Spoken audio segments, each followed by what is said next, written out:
Hi అండి, welcome to సాయిస్ kitchen. బాగున్నారండి మీరు? మేమైతే బాగున్నామండి. ఇప్పుడైతే మీకోసం నేను వెల్లుల్లి కారం రైస్ అయితే చేసి చూపిస్తానండి. ఇప్పుడైతే 1 కప్పు వరకు నేను రైస్ని తీసేసుకున్నాను. చూడండి, 1 కప్పు వరకు రైస్ తీసుకున్నానండి. ఉడికించిన రైస్ అయితే తీసేసుకున్నాను. ఇప్పుడు ఇది పక్కన పెట్టేసుకొని ఒక మిక్సీ జార్ తీసేసుకుందాం అండి. చిన్నది మిక్సీ జార్ తీసేసుకొని మీ దగ్గర రోలు ఉంటే రోట్లో అయినా దంచేసుకోవచ్చండి. ఇప్పుడైతే ఒక మిక్సీ జార్ తీసేసుకొని ఒక పెద్ద సైజు వెల్లుల్లిని అయితే రెబ్బలు తీసేసుకున్నానండి.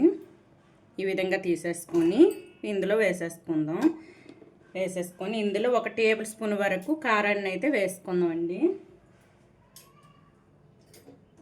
ఫుల్ టేబుల్ స్పూన్ కారం వేసేసుకోండి. చూడండి, పెద్ద స్పూన్తో 1 స్పూన్ అయితే వేసుకుంటున్నాను. మీరు కారం తినే బట్టి చూసుకొని వేసుకోండి. పిల్లలకి పెడితే కొద్దిగా తగ్గించి వేసుకోండి. కొద్దిగా సాల్ట్ అండి, మనకి రైస్కి సరిపడా సాల్ట్ను వేసేసుకొని ఇందులోని జీరా పౌడరు ఒక 1/2 టేబుల్ స్పూన్ వరకు వేసుకోండి. ధనియాల పొడి 1/2 టేబుల్ స్పూన్ వరకు అండి.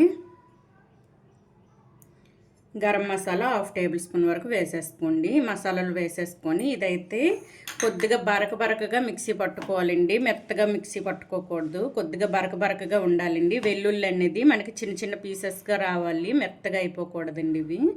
ఇప్పుడైతే ఇది మిక్సీ పట్టి చూపిస్తానండి. బరకగా మిక్సీ పట్టుకోవాలి అండి. ఈ విధంగా అయితే మిక్సీ పట్టుకోవాలండి. చిన్నగా మనకి ఈ వెల్లుల్లి అనేది కనిపించాలండి. మరీ మెత్తగా కాకుండా ఈ విధంగా బరకగా మిక్సీ పట్టుకోవాలి.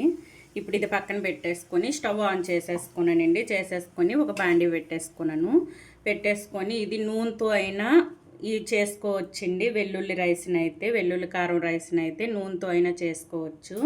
నెయ్యితో చేసుకుంటే ఇంకా సూపర్గా ఉంటుందండి టేస్ట్ అయితే.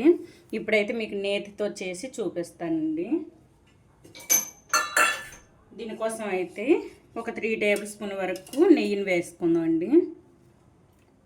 3 టేబుల్ స్పూన్ వరకు వేసేసుకుందాం. అంతే అండి. వేసేసుకొని ఇందులో పోపు దినుసులను అయితే కొద్దిగా వేసేసుకుందాం.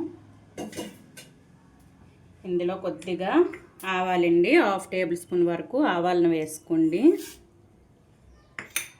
కొద్దిగా మినప్పప్పు, ఇది కూడా 1/2 టేబుల్ స్పూన్ వరకు వేసేసుకోండి.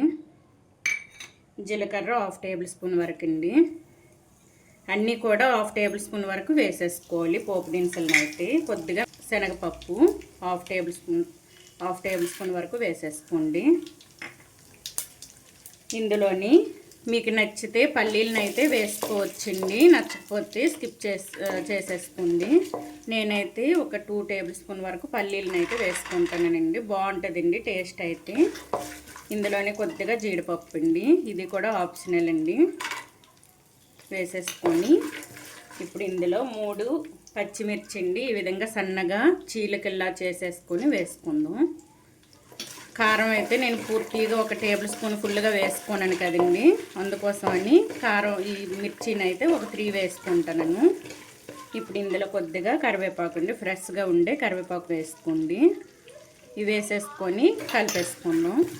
ఇవైతే మంచిగా వేయించుకోవాలండి, మంచి గోల్డెన్ కలర్ వచ్చేంత వరకు వేయించుకోవాలి.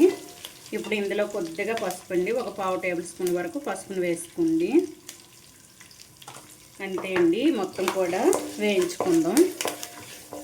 ఇది కొద్దిగా వేగిన తర్వాత అయితే మనం గ్రైండ్ చేసి పెట్టుకున్న వెల్లుల్లి కారాన్ని వేసుకుందాం అండి. ఇందులో చూడండి, చిటపట్లు ఆడుతుందంటే మనకి పోపు దినుసులన్నీ వేగిపోయింది. ఇప్పుడు ఈ వెల్లుల్లి కారాన్ని వేసేసుకుందాం మొత్తం కూడా.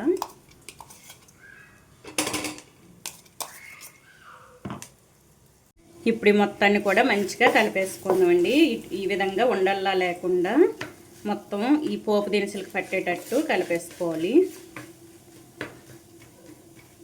ఈ విధంగా అనుకుంటూ మొత్తం కొద్దిగా వేయించుకోవాలండి. ఇది మనం ఈ వెల్లుల్లి కారం అనేది కొద్దిగా వేగిన తర్వాత మనం ఉడికించిన రైస్ని వేసుకుంటే టేస్ట్ బాగుంటుంది. ఈ విధంగా వేయించుకోవాలి. ఒక 2 మినిట్స్ అయితే వేయించుకోవాలండి. చూడండి మనకి కారం కూడా వెల్లుల్లి కారం కూడా మంచిగా వేగి మంచి స్మెల్ వస్తుందండి ఇది వేగేటప్పుడే. ఇప్పుడు ఇందులో మనం ఉడికించి పెట్టుకున్న అన్నాన్ని వేసుకుందామండి, రైస్ని. నేనైతే ఒక కప్పు వరకు తీసేసుకున్నాను కదండి, ఇదైతే కరెక్ట్గా సరిపోద్దండి. ఇప్పుడు అన్నం వేసేసుకొని ఈ అన్నానికి మొత్తం ఈ కారం పట్టేటట్టు కలిపేసుకుందాం. ఎక్కడ ఉండలు లేకుండా మంచిగా కలిపేసుకోవాలండి. మీరు ఇది చేసుకునేటప్పుడు వెడల్పాటి పాత్ర తీసేసుకోండి. వెడల్పుగా ఉండేది తీసేసుకుంటే మీకు కలుపుకోవడానికి వీలుగా ఉంటుందండి. చూసారా, ఈ విధంగా కలిపేసుకోవచ్చు. చిన్నగా తీసుకున్నారంటే మనకి కలదండి, అన్నంలో ఈ పొడి అనేది మనకి కలదండి. ఈ వెల్లుల్లి కారం అనేది చూసారా, మొత్తం ఈ విధంగా కలిసేటట్టు కలిపేసుకోవాలి. చూడండి, ఇదైతే ఈ విధంగా కలిపేసుకోవాలండి. మొత్తం రైస్కి పట్టేటట్టు ఈ వెల్లుల్లి కారం అనేది రైస్కి పట్టేటట్టు కలిపేసుకోవాలి. చూసారా, ఈ విధంగా అయితే ఉండాలండి. ఇది మనం వేయించుతుంటేనే ఇంకా స్మెల్ సూపర్గా వస్తుందండి. ఇంట్లో మొత్తం కూడా స్మెల్తో నిండిపోయింది, అంత బాగుందండి స్మెల్ అయితే. ఈ విధంగా చేసి మీకు ఒంట్లో బాగోకపోయినప్పుడు, జ్వరం వచ్చేటప్పుడు, జ్వరం తగ్గిన తర్వాత ఏదైనా కారంగా తినాలనిపిస్తుందండి.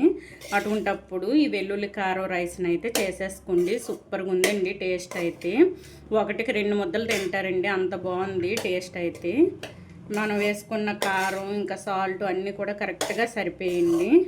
చూసారా, ఈ విధంగా అయితే వస్తుందండి.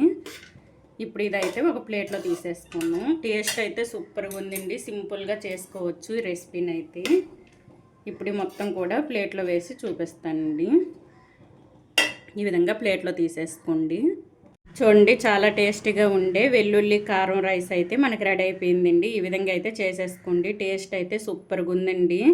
మీరు ఒకసారి ఈ విధంగా ట్రై చేయండి, మీరే అంటారండి సూపర్గా వచ్చిందండి, అంత బాగుందండి టేస్ట్ అయితే. స్మెల్ కూడా సూపర్గా వస్తుందండి. ఈ విధంగా అయితే చేసేసుకోండి, చాలా బాగుందండి టేస్ట్ అయితే. ఈ విధంగా చేసుకొని అయితే పిల్లలకు పెట్టండి, చాలా ఇష్టంగా తింటారండి ఎవరైనా సరే. ఈ విధంగా అయితే చేసేసుకోండి.